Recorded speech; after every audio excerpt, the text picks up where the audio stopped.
The G-Wade Podcast with Deacon Dirty. So growing up in Savannah, Yes. How was that? I got a couple of friends down in Savannah, but how was that growing up in Savannah? Well, it wasn't difficult growing up in there. I think things changed for me when I became a teenager, about 16, 17, when we moved from one side of town to the other side. Okay. And that's when we would call like traders, switch out, this, that, and the third or whatever, because we went from going to a predominantly black school to like a mixture. Y'all done moved on up. Y'all like the Jeffersons down. Yeah, we moved on up. Yeah. Was it to the east side or was it the north side? We moved to the north side, if you will, but it was called the south side. We moved to the south side. Oh, okay. So we moved to the south side of Savannah, and that's like where all the nice people, The quote more, unquote. kind of like affluent, a little bit more money. Something like that, yeah. Them kind of people live over there, man. But I remember in high school and seeing some black girls. Some black people knew what color their skin was. Yeah. And then someone was like, "I'm like, did you forget that you were black? Did you forget that you're African American? Like seriously?" Now, what do you mean by did you forget? Like Because the way they act, the way they behave. Gotcha. And we would have conversations. it was assimilating. Yes, they were doing something. Right. They were doing something. It was different, and the teachers. It was a different environment altogether. Really? Yeah, you got to think about it. You know, like if you went to go back like in the 60s and 70s, 60s, the 60s especially. Right. How things were back then, and how the migrating and segregation. Right. You were still even in school. You were still segregated. So Okay. Wow. But I mean, you were mixed in the classroom or not, but it was still like a segregated environment. Gotcha. Even The though mentality and everything. Yeah. That's interesting. Now, growing up in Savannah and with that mentality, did you experience any and having moved to the South Side, did you experience any like racism and all that kind of stuff? Oh yeah, you shucks. That's regular living on. Didn't matter what side of town you were on. People grabbing their purse and whatnot. But being in high school, I remember my teacher. I was in the AP class. I won't say which one in particular, but it wasn't that many of us in that class in particular. So it was like a stigma. And me coming from this type of background and coming over here with all of this, it was different. So it took some adjusting, adapting, and the teachers not expecting you to excel a certain way, be a certain way because you came from this particular school. So they automatically kind of labeled you. Labeled me and categorized us. Yeah. Wow. Yeah, it sucked, but it was in their face because I still graduated.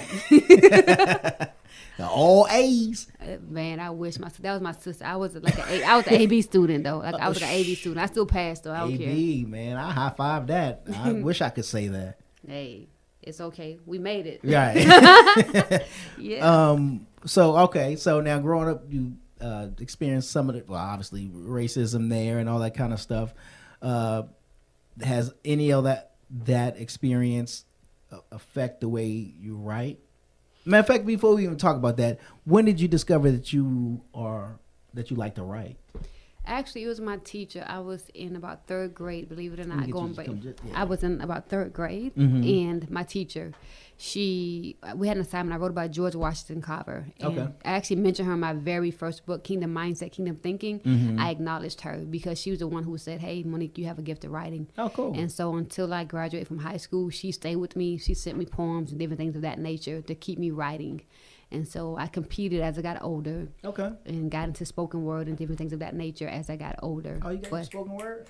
Something like that, you know. Something like that. Yeah. Yes, used to write poems and stuff in high school. And I had this crazy thing. This is weird, but I like guys who like guys' handwriting, who have pretty handwriting, penmanship. So I used to collect it. And I would get them to write me little notes and letters. So how were you doing? They like sliding their paper when they're not looking. What would you? Like, that's weird. There's got to be a name for that. I'm gonna look that up. You're right. See if you can find something. There's probably a name for that. I don't know about no name for that, but it's something. It's a little quirk I like. Watch. Scriptophilia or something like that. Oh, that's funny. You probably got ugly handwriting too, right? Actually, I got a pretty decent one. My dad, you would love my dad's handwriting. Really? I can't believe we're talking about this, but he has good penmanship. No, he writes better than my mom. Wow. I used to, but I don't know, over the years it gotten a little sloppier for me. Oh my gosh, like that was just a thing for me. I still like it to this day. Really? I really do. Yeah, I still like it. It's the penmanship, and I used to write notes, and I get them to write me a little note, and I would keep it. I remember. Do you like me? Check yes or no. Remember, yes, no, maybe. Maybe, right?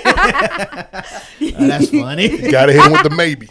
Yes, because and explain why, because you need to see how they write. But yeah, just little notes or whatnot, little like 3-4 sentences or whatever, that's like a paragraph or whatever. That's interesting. But it was something that I liked, and so the guys, they would write me little notes and letters because I like the handwriting. They'd give it to me. And actually, one guy, he was a senior. I think I was a junior, and he was graduating. He wrote. Was it my senior? No, he was. We think was both seniors. We're both seniors, but he was gonna graduate before me and stuff like that because I think he was behind or whatever. Anyway, he wrote in my senior memory book. I have his handwriting and everything in my book to this day. Do you have like a collection? I have all of those little notes and letters. I kept them. That would be very interesting to go back and read. You should have brought it. Oh, man. I want to know what they said.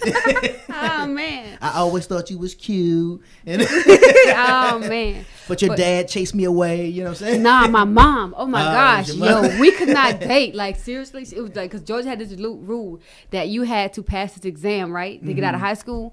We couldn't date. Isn't that everywhere?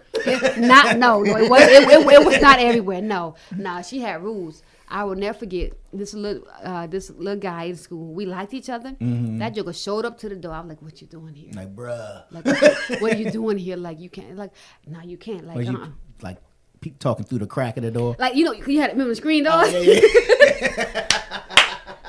That's funny. I was like, "What are you doing here?" And then I had a curfew. Like, who has come to the house at 7:30? Seriously? I can't say that. Yeah, right, exactly.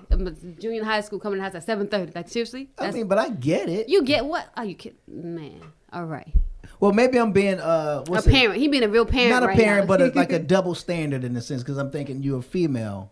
7:30. Everybody else was outside. Sun shining like a mother. Exactly. That's funny. But man, we could not date and stuff like that. And so he came to the door. Yeah, he came to the door. And you opened it. Yeah, I did. Cause look, if she would have got to that door, I'm telling you. That's funny. She in there staring up something. You hear something? Who at the door?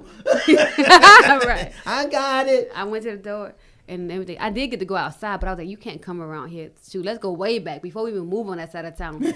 I remember we was in elementary school and I had a little boyfriend or whatever you want to call it. You know, when you're younger, y'all don't really be boy. Y'all just be like play, whatever. Them little jokers came and knock on the door. One was just our little homeboy, and the other dude was my little boyfriend.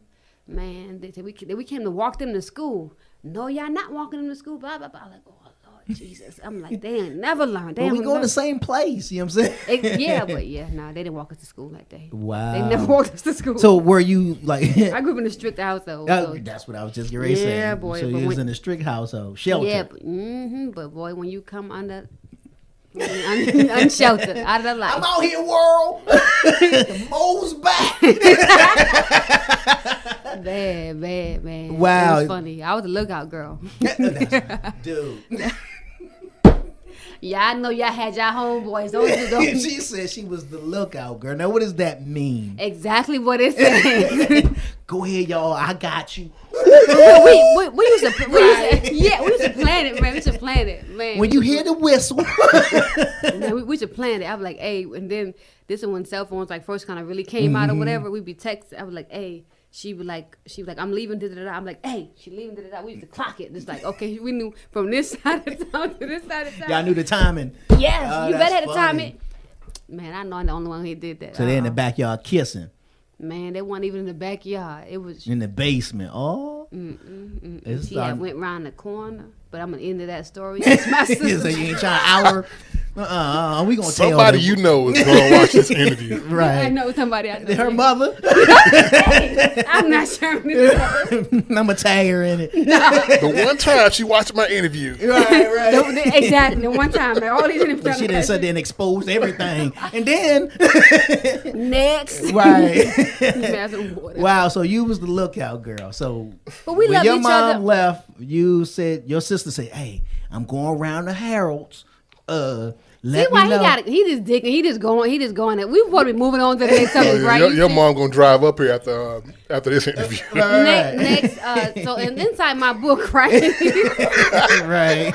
Hey, but she did read the whole book. This the one, my book, The Brokenness. She did read it. She was like, I wanted to know what else. She said, you left me hanging. I was like, I did.